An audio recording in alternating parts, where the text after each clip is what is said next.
Psalm 25, still. It's a long psalm, and, well, I go slow. Look at verse 16. Turn to me and be gracious to me, for I am lonely and afflicted. We talked a little bit about that.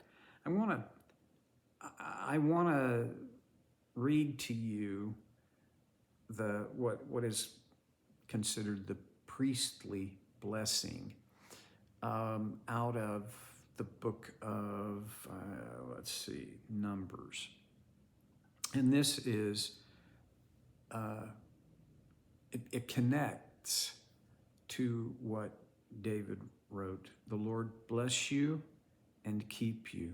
The Lord make his face shine on you and be gracious to you. The Lord turn his face toward you and give you peace. Oh my, this is a prayer. I pray the first part of this prayer for my kids and grandkids every day, and I would love to know that others are praying that prayer for me, for God to be gracious to me and for him to give me peace. I think that's a little bit of what David was asking for. Turn to me and be gracious to me. Turn your face to me. Verse 17, relieve the troubles of my heart and free me from my anguish. Makes it clear, this is an emotional thing for David. Relieve the troubles of my heart. Boy, I can relate. The troubles of my heart. To be troubled of heart is one of the more difficult things in life. And in fact, most of us are looking for ways to avoid the trouble of our heart. How's that working for you? You just about can't avoid it. It's going to happen. So David, I think he realized that, but instead of him being all resentful and all angry that this is happening and kind of doing what I do, he calls out to God. Relieve the troubles of my heart. How does God do that? Well, he doesn't do it in just one way. That I know of, there's no formula so that this will look the same for everybody.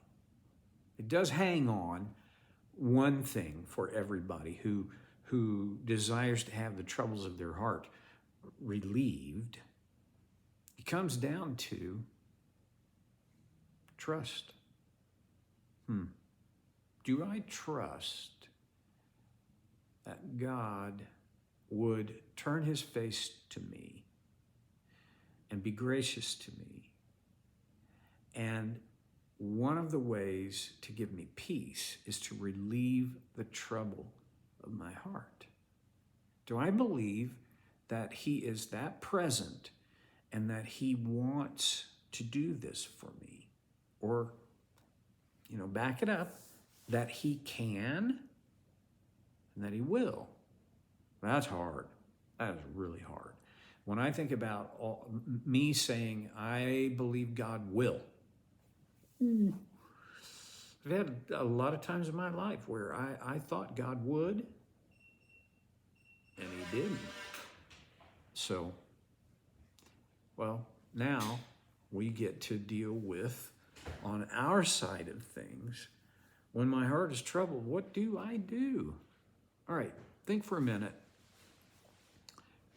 Debbie's been grocery shopping, and she always tries to be as quiet and unobtrusive as she can. It's not possible. So you're going to see her. She's waving. It's A-okay, my darling.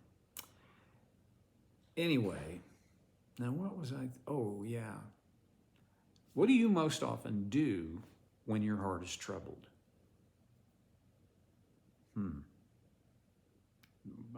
I don't know what you often do. I know what I most often do. When my heart is troubled, I stew on it.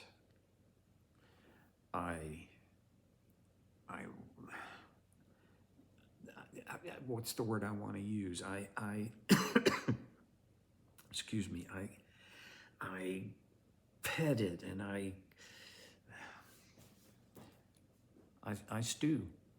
And the result of my stewing is I become anxious. And what that produces is more trouble of heart. I do not think it's a small thing that we feel trouble of heart. And it's not because we're immature. It's not because we don't have enough faith. It's because we're human beings and our hearts are troubleable. Now, some people want to eliminate the possibility of experiencing a troubled heart. And their way of, trying to do that is to harden their heart. If my heart is hardened, then it can't be troubled. Well, that may be true, but here's the other side of that. If I armor up my heart against being troubled, well, it doesn't work that way, because all of my life then gets armored up. Even the good things, the peaceful, the graceful, the good, the armor that I put on against the bad keeps the good out also. It's a weird thing, but that's really how it works. Relieve the troubles of my heart and free me from my anguish. So David is making a legitimate prayer. God, please relieve the trouble in my heart. Jesus said, come to me, all of you who are weary and burdened, and I'll give you rest. Come to him. Peter writes, cast all your anxiety on him because he cares for you. This is a theme for not just in Psalms, and not just in the New Testament, but for the whole Bible. God cares about us. He is capable of relieving our how did Paul or David write it? The troubles of my heart. He is capable of freeing me from my anguish. Now, there are times when God just, boom, he does that. We're free. Can't account for it. No other explanation other than God just did this for me. And then there are other times where I pray for God to free me from my anguish, to relieve the troubles of my heart. I cast my anxiety on him, and I don't miraculously feel better.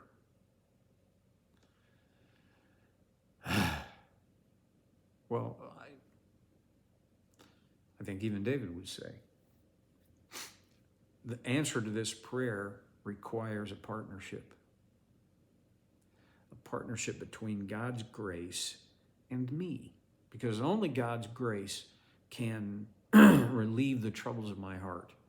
Only God's grace can free me from the emotional anguish that I feel. And I can just say in my own life, almost every time, this is a process, not an event.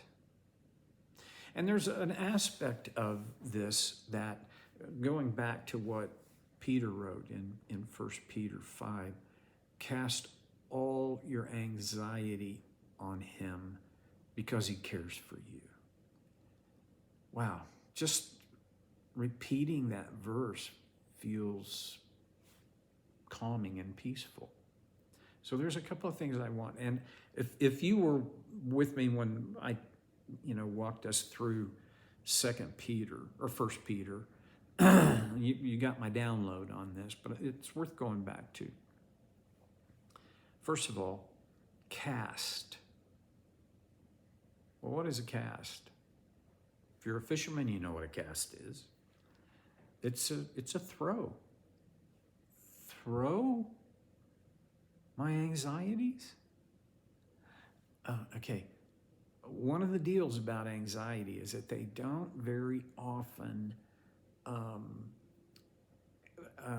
work in a sanitary and organized way.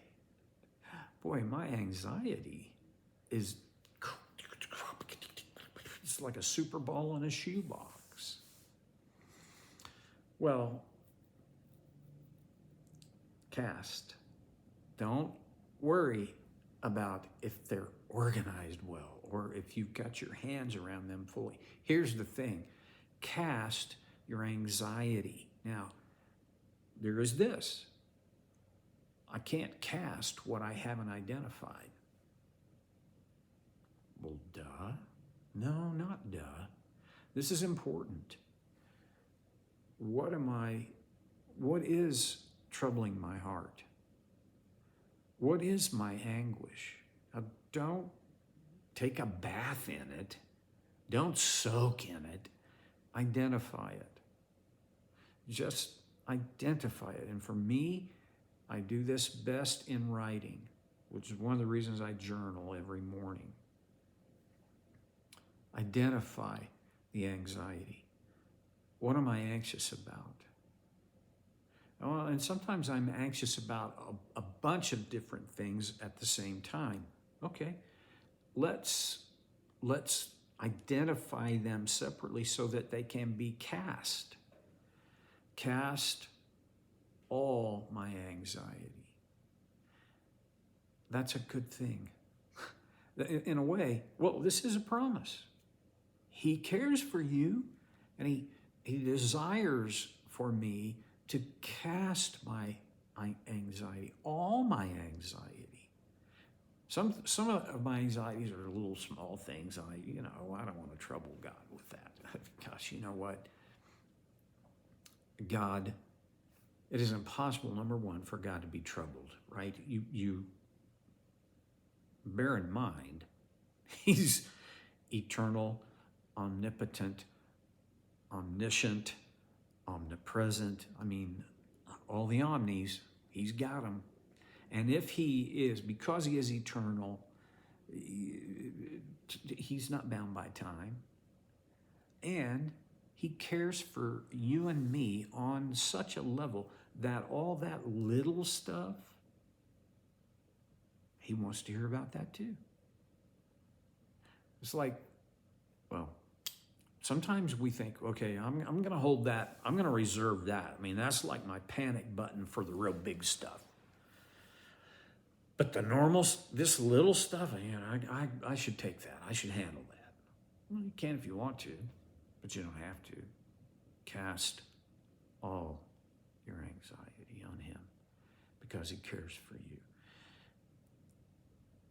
I think David intuitively understood that God cared for him. Why else would he cry out, relieve the troubles of my heart and free me from my anguish? Then he goes on, and this is like a further iteration. Look on my affliction and my distress and take away all my sins. Wow, now that's worth coming back to. And we will next time on So Care with Stevie Boy.